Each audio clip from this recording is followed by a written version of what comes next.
നന്ദഗോവിന്ദം ഭജൻസ് കേരളത്തിൽ അറിയപ്പെട്ട ഭജന, അതായത് ഹൈന്ദവ ഭക്തിഗാനത്തിന്റെ ടീമാണവർ. ഉസ്താദ് എന്താണ് ഈ ഭജനയെ പറ്റി സംസാരിക്കുന്നത് എന്നല്ലേ നിങ്ങളപ്പോൾ ചിന്തിക്കുന്നത്? കാര്യമുണ്ട്, പറയാം. സാധാരണ ഹൈന്ദവ ആഘോഷങ്ങൾ നാടകമോ ഗാനമേളയോ ഡാൻസൊക്കെ ആയിരിക്കും. അവിടെയൊന്നും ഇത്ര ഭക്തിയിൽ ലയിച്ചുകൊണ്ട് ശാന്തമായി ആസ്വദിക്കുന്ന ഭക്തജനങ്ങളെ ഞാനിതുവരെ കണ്ടിട്ടില്ല.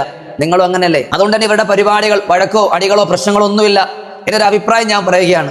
ക്രൈസ്തവരുടെ വാർഷികങ്ങളിൽ, ഹൈന്ദവരുടെ ഉത്സവങ്ങൾ, മുസ്ലിങ്ങളുടെ പെരുന്നാളുകളിലും ഉറൂസുകളിലും ചന്ദനക്കുടങ്ങളെല്ലാം ഇതുപോലെ അതാത് മതസ്ഥരുടെ മതാചാരങ്ങളും സംസ്കാരങ്ങളും പഠിപ്പിച്ചാൽ ഈ ലോകത്ത് എത്ര നന്മയായിരിക്കും അതുകൊണ്ടുണ്ടാകുന്നത്.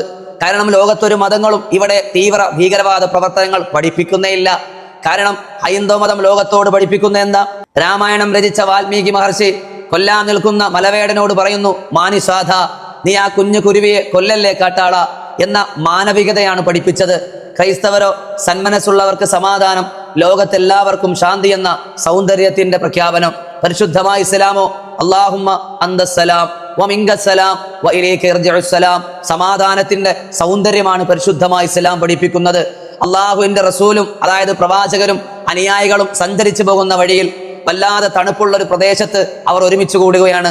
തണുപ്പിന്റെ കാഠിന്യം കൊണ്ട് അവർ ചെറിയൊരു തീക്കുണ്ടാരം ഉണ്ടാക്കി. പെട്ടെന്നാണ് പ്രവാചകത്തിങ്ങൾ ഓടി വരുന്നു, അനുചര വൃന്ദങ്ങളെ ആ തീക്കുണ്ടാരം ഒന്ന് കെടുത്തണേ. കാരണം ആ വരുന്ന അരിച്ചരിച്ചു വരുന്ന കുഞ്ഞുറുമ്പൻ കൂട്ടുകളെ നിങ്ങൾ കണ്ടില്ലേ? നിങ്ങൾ ഈ തീക്കുണ്ടാരത്തിൽ നിന്ന് ജ്വാലകൾ ഉയർന്ന് അതിലേതെങ്കിലും ഒരു ചെറിയ തീപ്പൊരി വീണുകൊണ്ട് ആ ഉറുമ്പിൻ കൂട്ടങ്ങൾക്ക് ബുദ്ധിമുട്ടുണ്ടായാൽ ഞാനിത് ഇഷ്ടപ്പെടുന്നില്ല.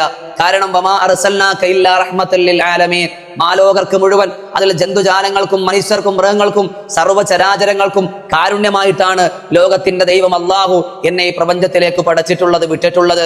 അത്രയും കാരുണ്യമാണ് പരിശുദ്ധമായ ഇസ്ലാം പഠിപ്പിക്കുന്നത്. യഥാർത്ഥമായ മതങ്ങളുടെ സംസ്കാരങ്ങളും ആശയങ്ങളും ആദർശങ്ങളും അറിയാത്തതുകൊണ്ടാണ് ഈ സമൂഹത്തിൽ ഇത്രമാത്രം അബദ്ധങ്ങൾ ഉണ്ടായത്. ഇനിയെങ്കിലും അതാത് മതത്തിന്റെ നേതൃത്വങ്ങളും സംഘാടകരും ചിന്തിക്കേണ്ടത്, ഞാനൊരു പരിപാടി വാർഷികം വെച്ചാൽ ഞങ്ങളുടെ സമുദായത്തിന്, സമൂഹത്തിന് അതുകൊണ്ട് എന്ത് ഉപയോഗമാണ്, എന്ത് ഗുണകരമാണ് ഉണ്ടാകുന്നത്, അതിലേക്ക് വിടുക. എന്നാൽ നമ്മുടെയൊക്കെ ചിന്തകൾ മാറും. ഈ നാട്ടിൽ നടക്കുന്ന അനീതികളും മതങ്ങളുടെ മേൽ തമ്മിത്തല്ലുകൾക്കും മാറ്റമുണ്ടാകും. ജനങ്ങൾ നല്ല രീതിയിൽ മതങ്ങളെ പഠിക്കട്ടെ. അല്ലെങ്കിൽ ഇവിടെ വർഗീയ വിഷങ്ങൾ തുപ്പുന്നവർ പെരുകും, നിരീശ്വരവാദികൾ ഇവിടെ ഉടലെടുക്കും. അത് ഈ നാടിന് ആപത്താണ്. നമ്മൾ കണ്ടതാണ് മരിച്ചു കിടക്കുന്ന മാതാവിന്റെ മരണവാർത്ത അറിഞ്ഞ മകന്റെ കുറിപ്പിനെ കുറിച്ച്. അതുപോലും ഈ നാട്ടിൽ അപകടമാണ്. മാറി ചിന്തിക്കുക.